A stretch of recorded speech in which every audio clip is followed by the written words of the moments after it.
Okay, I'm just re-recording a video actually. I did it earlier today, but there was things I mentioned I didn't want to mention, and I just wanted to construct it a little bit different because in listening it back, and sometimes I do this, is I'll listen to the videos back and then just think, yeah, it didn't quite come out how I wanted it to, or it didn't come across quite right.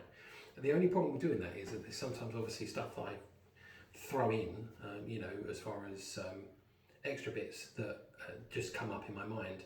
I can never guarantee that they'll come up second time round, but I just want to restructure this video a little bit better. So this one is called Music from Heaven. So I'm just going to just adjust that a little bit. There we go. It's called Music from Heaven, but I'm going to redo it. So as I mentioned in the last one, again, I'm going to delete it and replace it, but there was part one, part two, and part three. The last video was about 55 minutes, okay, so it's quite a long one because there's a lot of stuff I was going through, and there's three parts to the dream.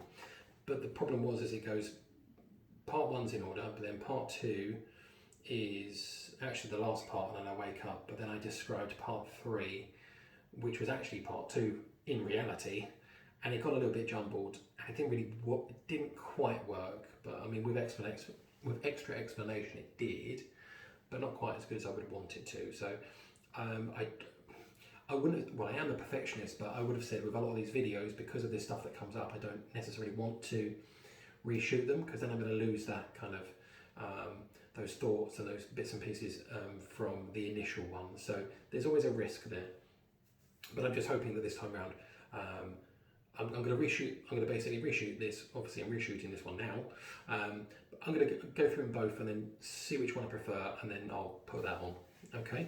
So as I said, this is called Music from Heaven. Okay. So how it starts. Now the first part is a very, very small part, but the only reason I mention it is because of the same characters were in this dream, which was one part to next part to next part without waking up. Okay. So the first one then. So with my granddad. Okay, so my granddad who's now passed, or had done a long time ago. So when I was 13 years old, so I'm with him in a car that he's driving. Often, well, I don't get dreams of him obviously very often, obviously because he's not in my life anymore. You know, it's 13 years ago. I was 13 when he died. So about 30 years ago. You know, roughly. Well, actually saying that I am 43. So yeah, exactly. You know, so. So he's in the car with me. We're driving around. We're talking in the car, and we stop off in an industrial estate. So this is the kind of place where you get sometimes a lot of small businesses, ones that aren't customer-facing businesses, so they don't really need somewhere in town, so they're out of town. Now it's cheaper rent, obviously, and it makes a bit more sense sometimes to go that route. So we're going around. It's an industrial estate, but what kind of was sort of highlighted to me was that there was a bank that was running a training centre in this industrial estate, and it was just like a glass building. You could see straight in, and I was looking in, saw that there was a bank. I won't name the bank, but they were all watching a training video. For some reason, I went in, and I was just sort of nosing around. Not that I was really allowed to be there, but I did anyway. Had a bit of a nose around, wandered up, there was a little door, I walked through the door and it just opened up onto the sloped roof, and I kind of thought, well, why have you got a sloped roof? Why have you got a door that just goes out into nothing really? It wasn't like it was a flat roof with air conditioning units and all that sort of stuff that people needed to work on. It was just a flat, a slanted sloped roof, and that was it. So that was a bit bizarre. You know, it's kind of a door that led to nowhere, which was a bit weird.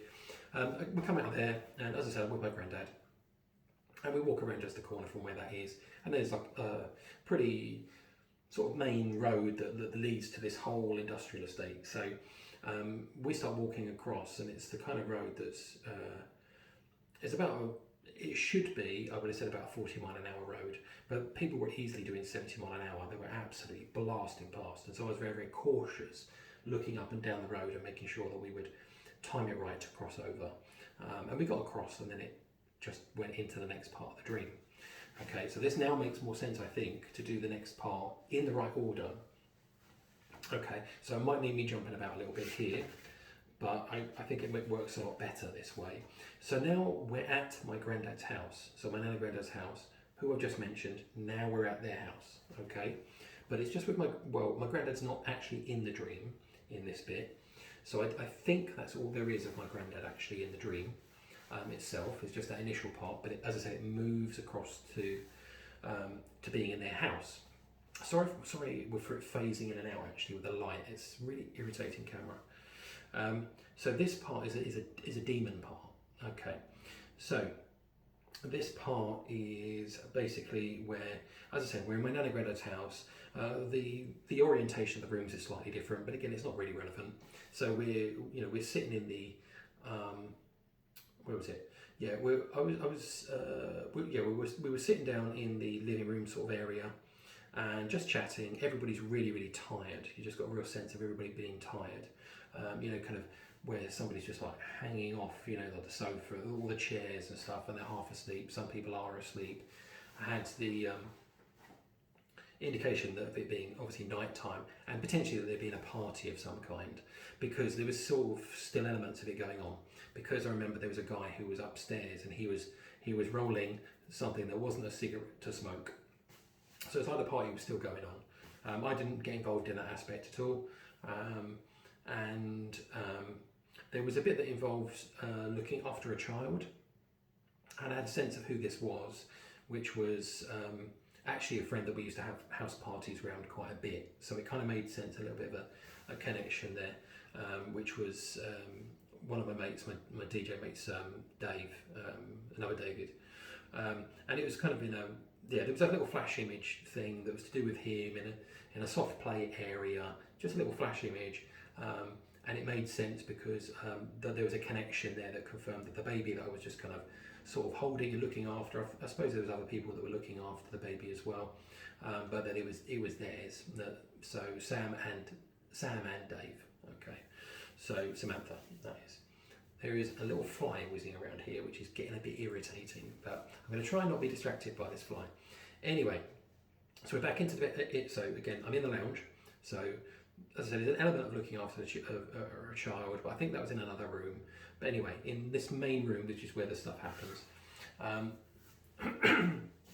there was, yes, as I said, seats around, and we're kind of talking amongst each other, ourselves, but not much. As I said, it's really kind of chilled out to the point where no one's talking much, and the party's really come to an end, but we're like the stragglers, we're the ones that haven't gone home, and pretty much everybody else has gone home. But we had a sense that we're actually waiting for someone. So it's like part of the people at the party had actually gone out to get something. So it kind of reminded me of, when you'd maybe let your mates go out and get some drinks, bring them back, or get a pizza, or something like that. It felt like we were waiting for them to come back for something. Now while we're waiting, I know I was actually standing up at this point. There's obviously some food in the house because I was eating some food, but I was just putting too much in my mouth. Yeah, putting too much in my mouth, and to the point where I was chewing it, but my throat was, I guess, dry or something. That I couldn't swallow it easily, and I was really struggling to swallow.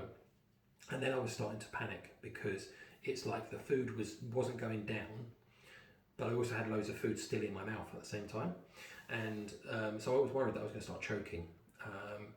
And it's in this kind of, and I'll mention something else. Also, it was getting so bad, and this kind of fear was rising up in me that I was choking or going to choke. It's how I describe it is almost like sometimes this is in the real world.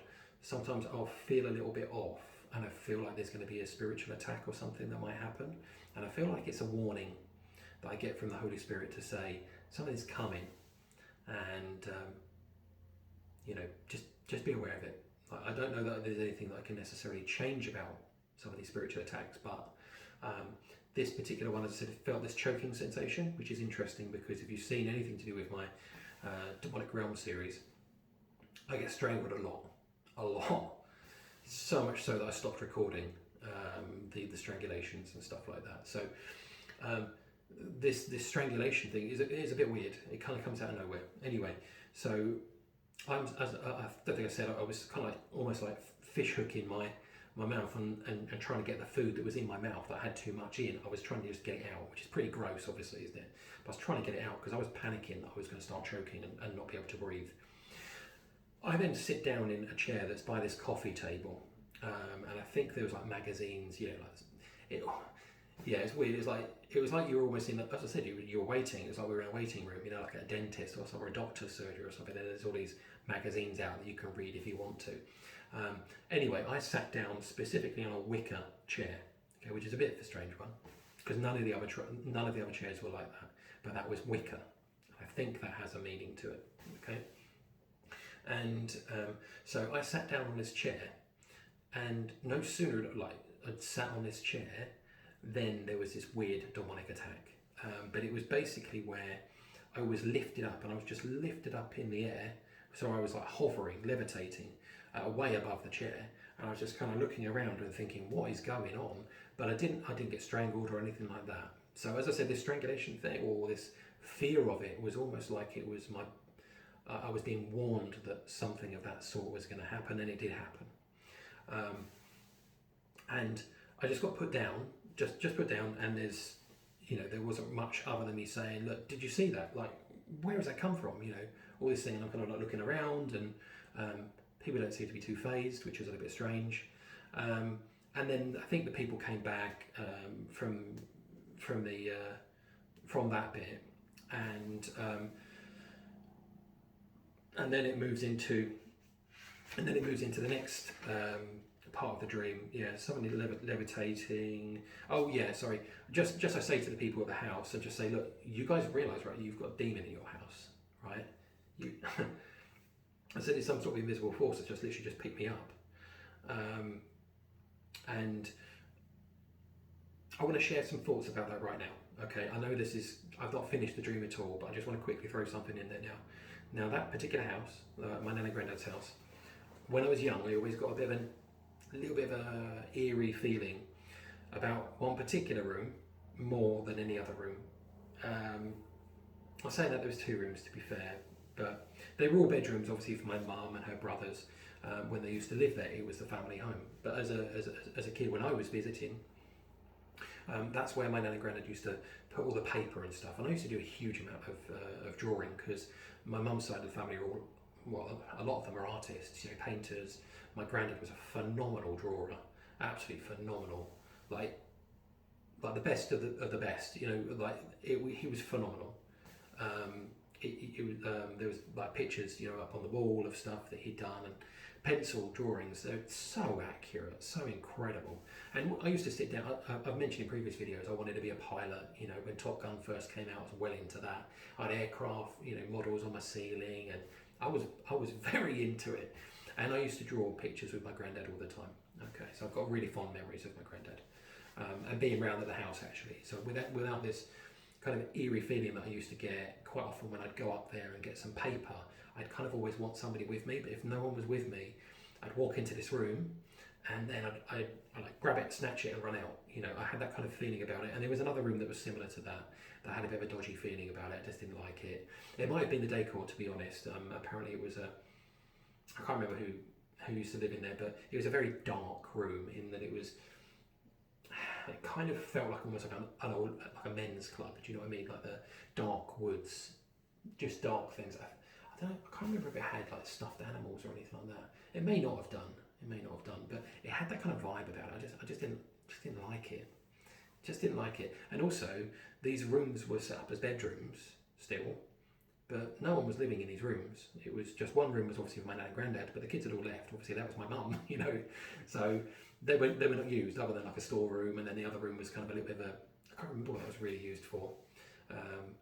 But that gives you an idea as to how infrequently, I suppose, I actually ventured into these rooms. I just didn't really like the upstairs. I had a bit of a weird feeling about the upstairs. Anyway, the reason I mentioned this and go into that kind of detail is I wanted to give you a note about it. So purely because of when my mum and brothers and stuff like that, they're all similar sort of age, but my mum's the youngest. They're all a little bit older, but between them, it's probably about 10 years, I think, roughly 10 years between another 2 brothers. Sorry, 3 brothers, another 3 brothers and her. And yeah, there was something that happened in there. Now I can't remember who I heard it from. It probably would have been my mum, but she talked to me about how one of her brothers actually did a Ouija board, and it was in that room. This particular room is what I found out.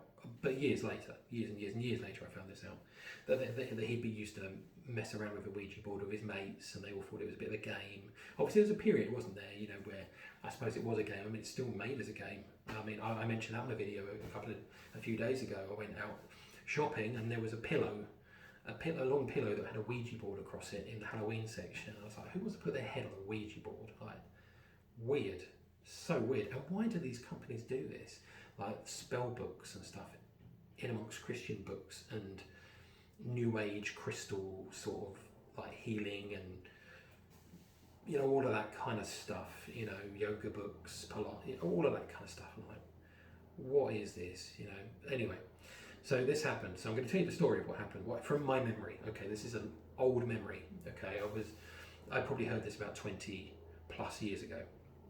But how it was described to me, from what I remember, was his mates were mucking about this Ouija board. They contacted, it was doing its thing. It was doing its thing. It was moving the glass, whatever. And they contacted a young, inverted commas, they contacted a young girl that had died. Okay, clearly it wasn't a young girl that had died. It was a demon impersonating and making up a story. Okay, but it was about some young girl. I think she was an exchange student or something like that, I seem to remember, but she got killed. It might have been a car crash, bus crash, something like that, but she got killed. And I can't remember if that was a true story or not, as to what actually happened. And they looked into it and it had actually happened. I'm not sure. May well have done, but again, a demon would know that, so not a problem. You can make up, demons will be accurate with stuff because they saw it, so you've got something that lives forever, then it knows stuff, funnily enough. So they were talking to this person, and this person was around the same sort of age as them, again, classic stuff to get somebody on side. And it all went quiet, and then it wasn't this thing wasn't communicating anymore. And they asked, you ask your question and you get your response with your hand on the glass, that kind of thing. So they do that, and my uncle was the one who this happened to. Actually, he said, they said, "Oh, where are you? We're speaking to you and you're not responding." And this spirit then came back to say, "You just drunk me." Like, what? So what it said was that this spirit went into the actual glass and my uncle had actually drunk it. Now my mum, I don't know whether it was just trauma with this, and again I think it was my mum who mentioned, again I'm not 100% on this, but I think my mum mentioned that he was just out of it, like for a good few days, week or more, where he was just not himself at all. Like I said, it could be like a trauma kind of thing, or maybe he was inhabited in some way for a short period of time or something like that. So that's the kind of background as to what happened there and how this demonic presence, let's say, in that home could be there. It could have dwelt there. I don't know for sure. Okay, so I just want to drop that in now because I'm just going to move on to the next section. I don't want to. Problem is if I don't say things when they're there in my mind, I will often forget them. Okay, so next section. So this completely changes now. So now I'm in a kind of an area where I can't remember quite how it starts, but I remember I'm sitting in a section. I'm sitting down, cross-legged, with loads of kids sort of around me and behind me, varying in ages, quite young, probably some mid, teens and stuff like that in there. And then in front of me, so directly in front of me, if you think so if you imagine I'm on the front row, and I'm facing that way, let's say this way, I'm facing dead ahead. And then there's another set of people that are facing me, so they're staring straight at me, and they're all also sat cross-legged and staring and looking towards us. Okay, now they're mixed adults. Now I can mainly really only remember men, and they were all facing me, and I'm an adult, obviously. In this dream, I'm still an adult, but I'm sitting right on the front row of the kids, and actually on the edge. I think I was like the last person or something like that, and I've got a feeling I was speaking to the adults who were in front of me, and I was probably thinking, well, why am I not on your side, but I'm not sure 100%.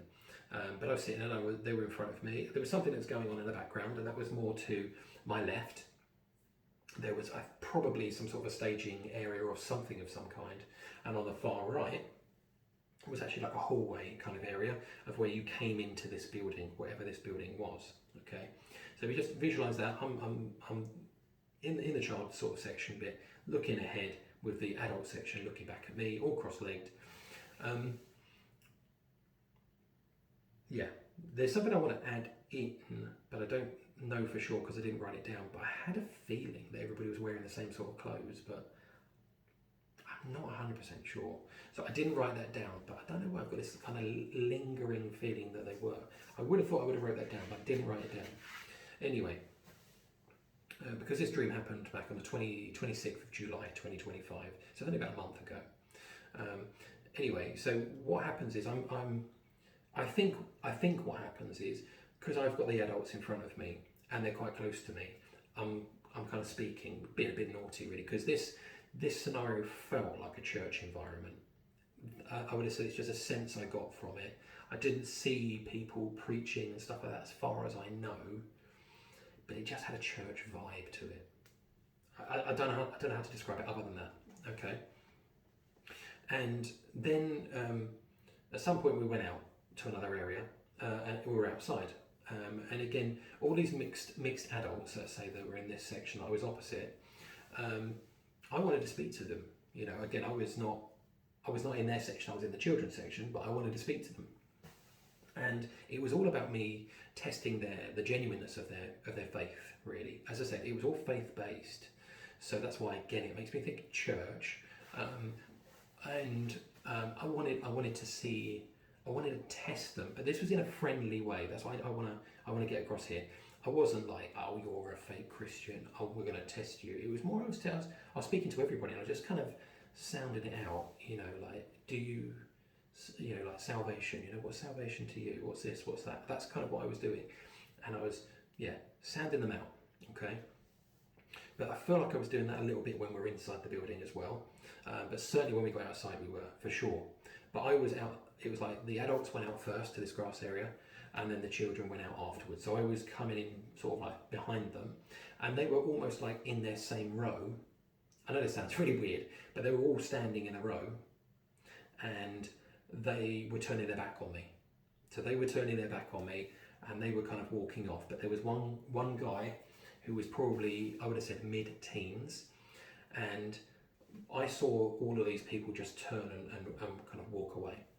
Whereas the one in there in his mid-teens was a little bit slower to turn, and it was just because I got his attention, and I was like, again, I was quizzing him and sort of asking him about his faith and stuff like that, trying to find out whether he was genuine, and really because I wanted to make sure he was saved. That's really what the intent was of all of this. As I said, this was all very friendly, but I think I may have come across a bit intense, possibly, because what I would also mention is, round about this date, to within a day or two, actually, our church actually had a weekend away together. I couldn't make it because I had something else I had to attend, which for my daughter, so I had to sit this one out, which is a shame. It is what it is, but it was very important to me that I did this thing for my daughter, youngest daughter, because she doesn't ask for much, and I just felt, yeah, sure, I'll do that. I'll give up my weekend away. So it could have been to do with that, because the timing is very, very close to that. And again, this is where I got this church vibe, and almost like it, we were in church, or we were in that kind of, it had that church vibe to it, but we were also out in a grass area and stuff like that. So we don't have that at church, it's a building and that's it. Whereas this is in a church area. So it kind of made me think of the weekend away, because that was a big open area in a house, in a big house that had been rented for the weekend. And as I said, what was interesting was the way that they turned their back on me and were walking away. They didn't want to engage with me, and I think that's maybe because I ruffled a few feathers. Is what I said on the last video. Actually, I felt like because I was being challenging and saying, I want to explore the genuineness of your faith. I'm not convinced. I'm not convinced you're born again. I feel that maybe you come to church every weekend, and You feel like you do your time and then you go home and that's it. There's no praying in between. There's no reading the Bible in between. There's no Bible studies. There's nothing else other than you turn up, you have a little chat, and it's your social. It felt like a little social thing, you know. But as I said, I'm not judging any of these people. This is me just probing a bit more about their faith and trying to open it up, and then get a good gauge of no, you're wrong on that. But I'm going to help you through it. I'm going to help you here, and I want to help. That's basically what it was all about. Was I just wanted to help. And there's this one guy who was interested, but I didn't feel like he was too interested at the same time. So he was kind of interested, but he fell in line with everybody else. Okay, and again, I'm not going to go through the detail that I did in the last one because I felt like it could actually make this video viewed in a way that I don't really want it to be viewed in. But that's just say, no, I'm not going to say that. Okay, so yeah, so that's what happened. Okay, now it then goes to a different section where I'm actually now in the hallway, and I'm actually going to flip this so you can see what I've been describing here before we jump into the next bit. So I'm just going to pause for a second. There you go. Well, look, that's literally all I wanted to show you. So as I mentioned, you've got the children facing the mixed adults there. X, that's pretty much where I was, right on the edge. So I'm somewhere between the children and somewhere between the adults. I've got the stage on the left, hall on the right. Grass area, I didn't know where that was. So I just put that there. Okay. That's all. I know it kind of looks a little bit like a cross sort of shape-ish.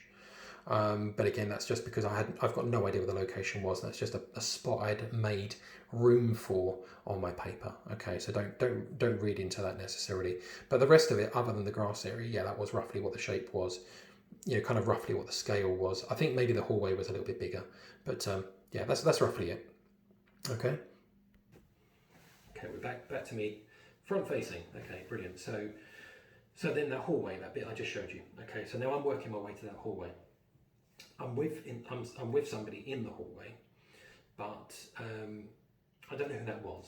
I don't actually know who that was, but there was somebody in the hallway with me.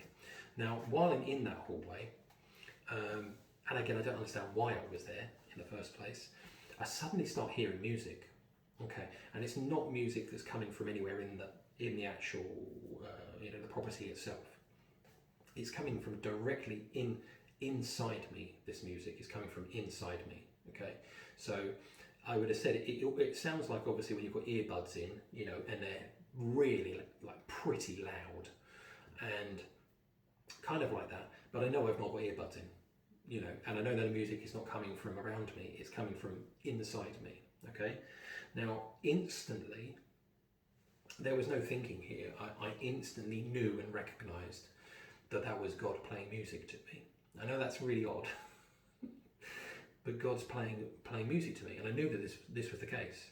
Okay, and I'm absolutely, you know, like, so, I keep saying it, but I was just so lit up by this, just the excitement of that, this absolute joy that God was playing music for me. You know, and I knew it was Him because the music was kind of internalized. I could feel the music, if that doesn't make sense, no. But I knew that it was emanating from within me, if that makes sense. Okay, certainly wasn't coming from outside. You know, it was very, very internalized. Again, like the Holy Spirit is. You know, it's an internalized voice that you can recognize immediately as not your own. It's not your internal chatter. It's completely different to your internal chatter. It often can make you jump, you know, because it happens and you weren't expecting it. That you don't you don't surprise yourself with your own thoughts, do you? Unless, I mean, that said, at the same time, I've had demonic thoughts that have entered my mind, and I'm like, whoa, where did that come from? You know, and you know, I don't want to think about that. I don't want to think about that. You know, stuff like that. So it does work both ways, like that kind of way as well. I've certainly had some demonic stuff and flash images. So I've had an image of like horrible stuff come up from demons. I've literally had that come up. And on the flip side, in dreams, I've had stuff come up as well. Okay, so I'm loving this music. Now the music was kind of, I would describe it sort of like Motown, you know, good quality musical instruments, you know, kind of music, soulful music, soulful voices, good, really good tune, really upbeat kind of tune. It's just really good. really, really good. And yeah, so like Motown kind of stuff, sort of, some of it may be a little bit funky kind of sounding, but yeah, from that kind of era, 1960s, 70s, that kind of sort of time frame is what it sounded like to me. So I'm listening to this music for about a minute roughly, and I'm like, this is amazing kind of thing, and I'm sort of like speaking to people, like I can hear music, God's communicating with me, but it's communication that's not communicating anything, if you see what I mean. At the same time, it doesn't matter. It's coming from God. I don't care. I don't care what it is. And but then the volume fades and it fades and it fades to almost nothing. And as it's almost fading out to nothing, I'm like closing my eyes, almost like I'm praying. I'm kind of like trying to bring it back. I'm like, oh, come back, come back, that kind of thing. Because as I said, this is incredibly joyful. It's a lovely feeling of love and joy and all of that I'm getting from this music. So I want it back. I desperately want it back. And I'm closing my eyes, and as I start seeing all these weird visuals. Now I was starting to see something going on in the visuals of my eyes closed, and it felt like it was maybe going to go somewhere. I couldn't tell, because I've had visuals before, which I'll describe in a minute. Well, no, actually, let's just do that right now. So there's a video called the Future Exodus, the Future Exodus that I've done, and it's right at the end of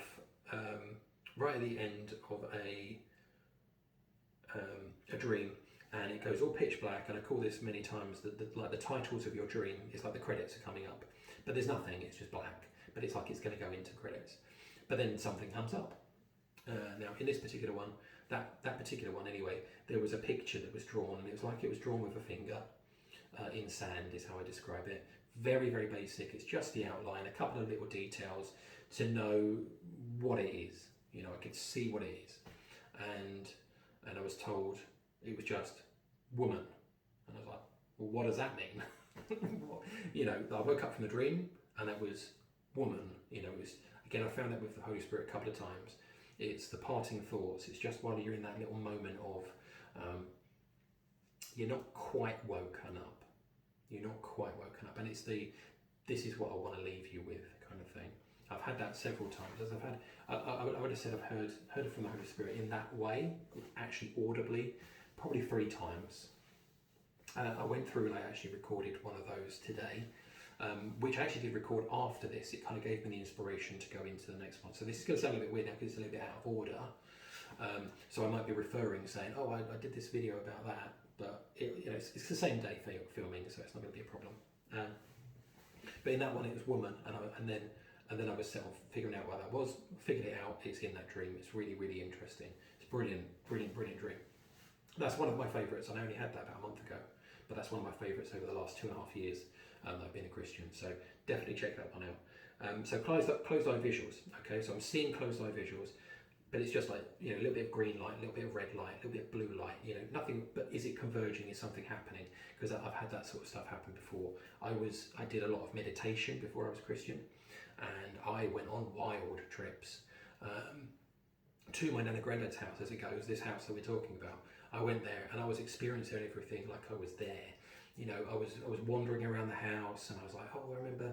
Oh, there was a little flick switch that was down here behind the sofa, down really, really low, and that worked that. And it just took me on a crazy, crazy trip, and I was bawling my eyes out afterwards because it was so emotional.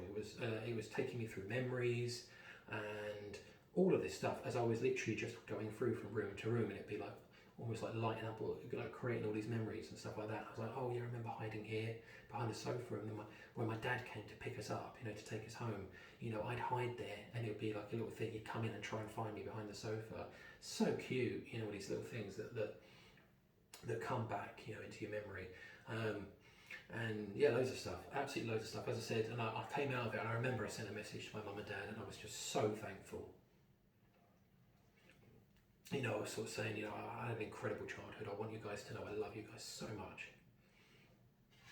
And it was almost like I was sort of going to die or something. I needed to get this out. I needed you to hear this. I need you to know.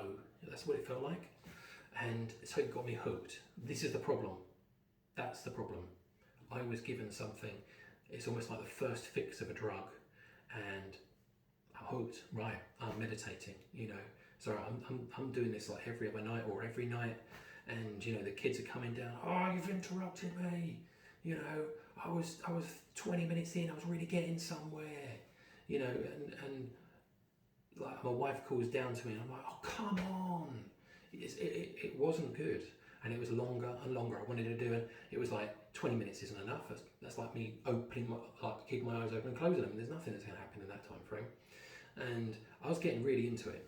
And as I said, just think of it as a drug addict that is looking for their fix, and they're having to go. They do more, having to do more because these demons are basically drawing you further and further in. Look, sink more time into this, sink more money into this. People buying crystals. This isn't working. I've got to do this healing. I've got to do that. It's just all these tentacles. Everything is just. You've got to do this. You've got to do that. But if you've got to make sure you're still doing this and do this, and you've got to make sure you do this as well. Well, that's going to take like 4 hours of my day. I don't know if I'm going to be able to do that. Do you want this or not? Do you know what I mean? It's that kind of thing. It's not good. I was taken on. I had some demonic stuff happen while I was doing meditation as well. So I wouldn't recommend it at all. Not at all. And because of that one little journey I kind of went on, I started going into past life regression, watching videos on that, and I was convinced I had a daughter, and it was like the Middle Ages. I was seeing this stuff, and that I had a past life, and I remember I was a drunk in the town, and I was wandering through muddy streets, and it was loads of water, and then somebody stabbed me and I got killed. I had in this same visual thing that was happening, I was seeing my daughter, and I was like in Scotland or something on a high mountain, and some soldiers came in, or some sort of local clan came in. And they took my daughter away, and they were gonna kill me and stuff. It was horrible, but it was vivid. This is you're being fed a deception to pull you in. Don't get drawn in. Okay. So I'm sorry, I went on a massive thing, which I didn't do in the last one. Okay, so then I'm doing all these visuals. So I'm doing all these visuals coming up, and then I open my eyes, and I'm kind of like, oh, it's gone. I've lost it. And then somebody just sort of brushes past me, and it feels like a staff member or somebody who's there at this place, and walks by with something that's got some writing on it, and as they're going by, my eyes kind of just fixate on this piece of paper, this card, whatever they were holding in their hand, and I'm tracking it as they're going by slowly. And there was a certain like 3 words, let's say, that really stood out to me, almost like those words were like 2 or 3 times the size of the rest of them. It was like I don't know what anything else said, but those words really came out at me. And then no sooner did I see those words, then another song came on, and it was using those words, those exact words. So what I said it's a little bit like if you hear a conversation and somebody says something, and they use like a line that's like a title of a song, or a line in a song, and it makes you kind of think, oh look, you just said that, and then you start singing the song. It was that kind of thing. So it just triggered it in me, this song. So that was like the trigger. Whatever those words were, no idea what it was, but I know that it was connected to this song. So this song comes up and comes through, and I'm like, yes, it's happening again, and I'm like grabbing hold of the person who was with me, and I'm like, it's back, that kind of thing. I'm just so excited about this song. Okay, this new song that's come on. Okay, and really, absolutely loving it. Connecting the words, overjoyed. I know that it's God that's communicating to me, 100%, no doubt, 0 doubt in my mind that that's God, 100%. Okay, and then and then that's how this is how the actual dream finishes. I just then wake up. Okay, and then when I woke up, very early, if not immediately, in fact, I thought of some some scripture. This is Revelation 5, 9 to 10. Okay, so immediately this is what I thought this was to do with, but I wasn't 100% sure how it would kind of fit in. But it doesn't have to necessarily. Okay, so I'm going to read this out. So Revelation 5 verses 9 to 10. Okay, so and the background to this is, well, no, I'm just going to read it. Sorry, I'm going to read it and then I'll explain it afterwards. And they sang a new song, saying, "You are worthy to take the scroll and open its seals, because you were slain, and with your blood you purchased for God persons from every tribe and language and people and nation. You have made them to be a kingdom and priests to serve our God, and they will reign on earth." Okay. Sorry, I just had to pause that for a moment because there was somebody at the door. So the Revelation 5, 9 to 10. So the background around that is that new song. The new song that's sung is by the four living creatures, which are around, around God's throne, and the 24 elders in heaven, which are also in the throne room. Okay, so 24 elders, there's some debate around who they are, whether they're the 12 disciples or somebody else or something like that. There's loads and loads of debate around it, so I'm not going to go into that. But what they're talking about is, who is the one that's worthy to take the scroll and open its seals? Well, that's Jesus Christ. He's the only one who steps forward. He is the only one who can open the scrolls. And when you read Revelation, you see how upset John is in finding out when he sees heaven and sees this all happening, how upset he is, because he thinks that no one's going to be able to open it. Now, opening the scrolls. Now, this is part of Revelation. So there's a what's it called? A scroll that's got seven seals on it, and these seals get opened, and then there's a judgment on each one. Okay, and that what this brings about is Jesus' kingdom on earth. Okay, so that's why John is desperately wanting somebody to be worthy enough to open these scrolls, because he wants earth to be restored to how it should be. He wants God to properly rule on earth. He wants all these things, and so he's upset because he can't see that anybody here is worthy. So this is never going to come to an end. Sin's never going to come to an end. The world will stay in the state it's in. So he's kind of probably a little bit distraught about that. But they sung a new song. Okay, we don't know what that song is, but there's going to be a new song.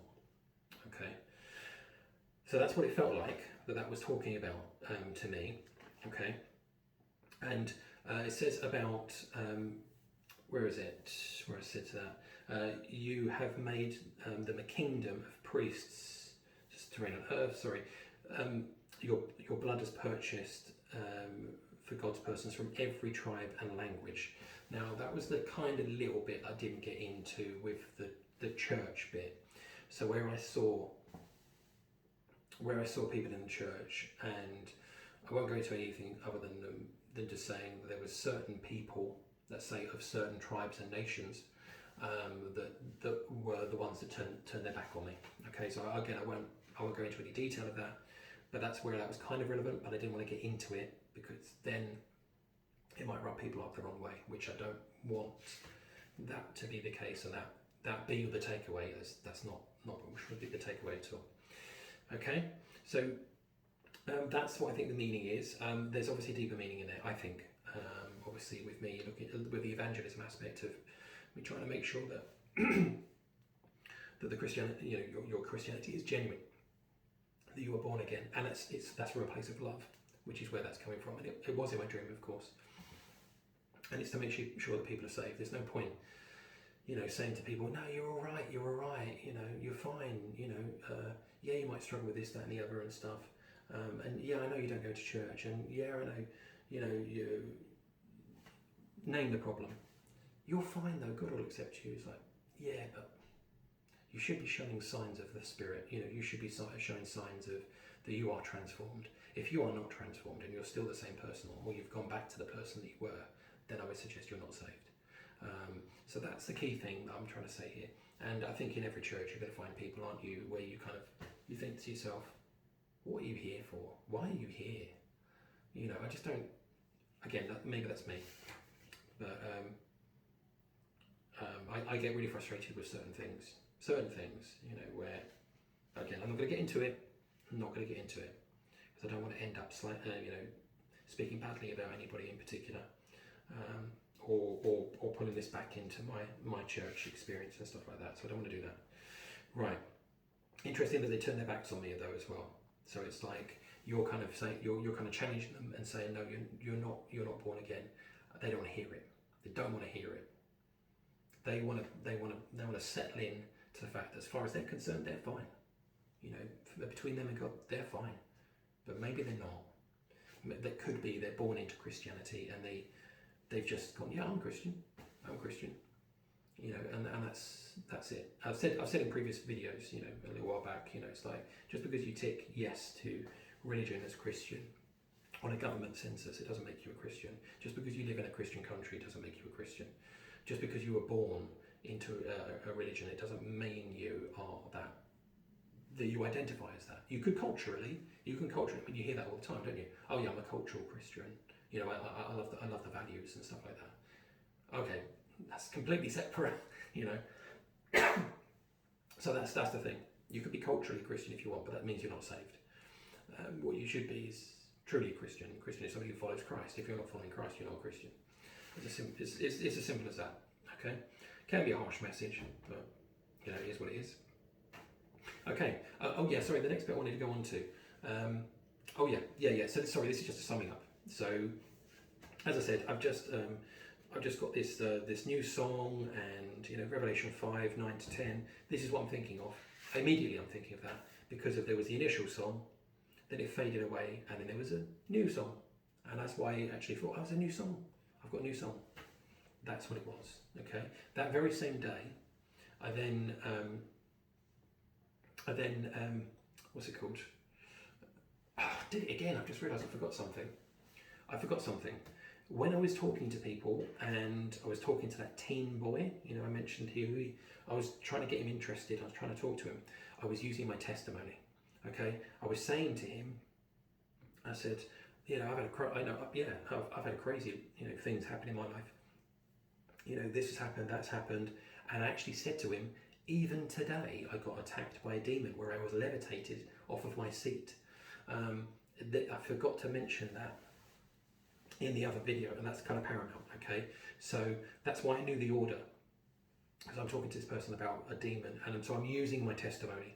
It's my testimony that is bringing people to Christ. Okay, and that's what we should be doing. We should be saying, you know, look, I was a drug addict. You know, I was an alcoholic. You know, I smoked, you know, 5 packets of cigarettes a day, and in a moment, or very, very quickly, I gave it all up. You know, it wasn't me. It was God that did that. It wasn't me. I'm not taking credit. Okay, so it's our testimony.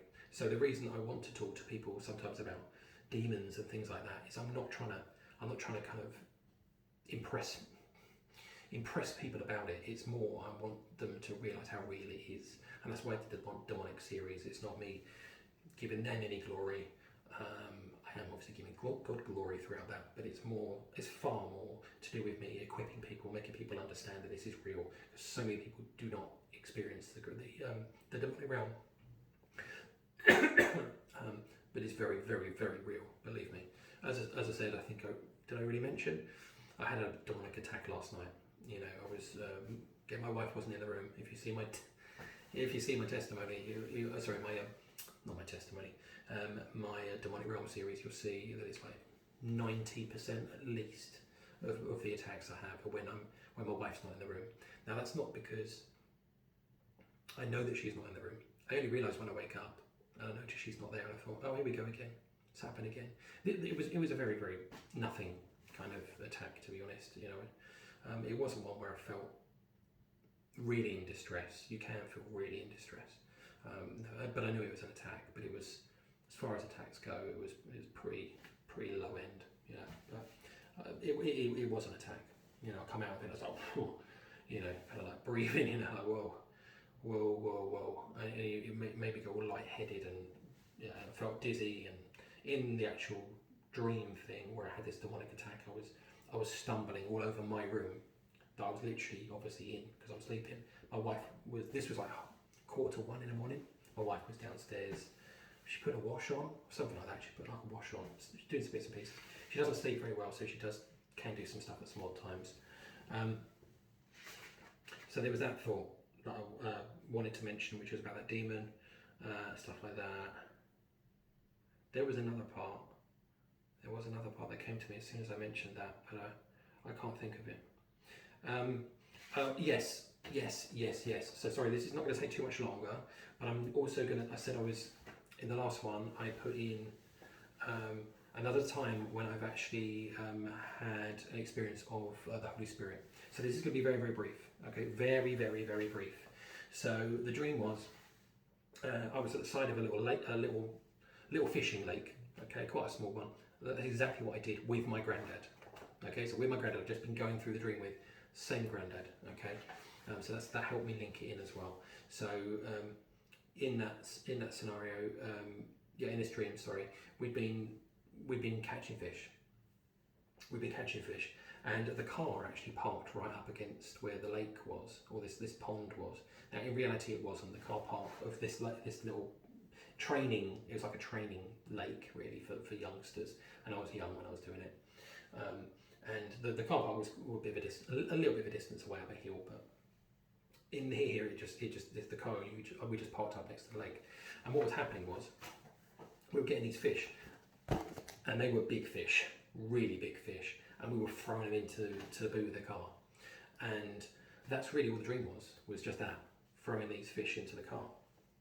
And this was like one of the first ever recorded dreams experiences I had. I think it was the second, third, something like that. So it was like April of 2023, saved in March of 2023. It was around that sort of time, very, very early.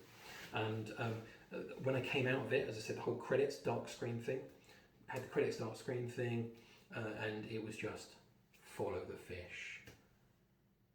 And I was like, whoa, what was that? So that was my first ever experience of the Holy Spirit actually speaking to me, and it was quite early on, and it was follow the fish. And obviously that's just so obvious what that's talking about. Obviously follow the fish, Jesus says to obviously the fishermen, Simon Peter, what's it called, Andrew, John and James are all the fishermen in that, and Jesus says to him, you'll be fishers of men.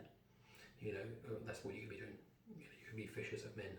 So follow the fish, and obviously the Christian symbol that was used in the persecution of the Christians in the early sort of first century was a fish, wasn't it? You'll have probably seen it, on people's cars and stuff like that.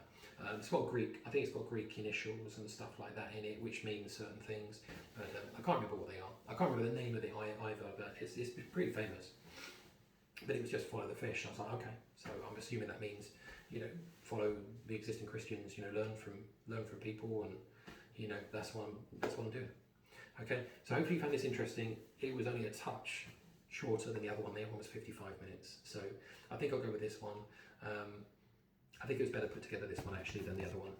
There's certainly something I have missed out on, one thing, but I'm racking my brains as to what it could be. Sorry, this was it. Same night.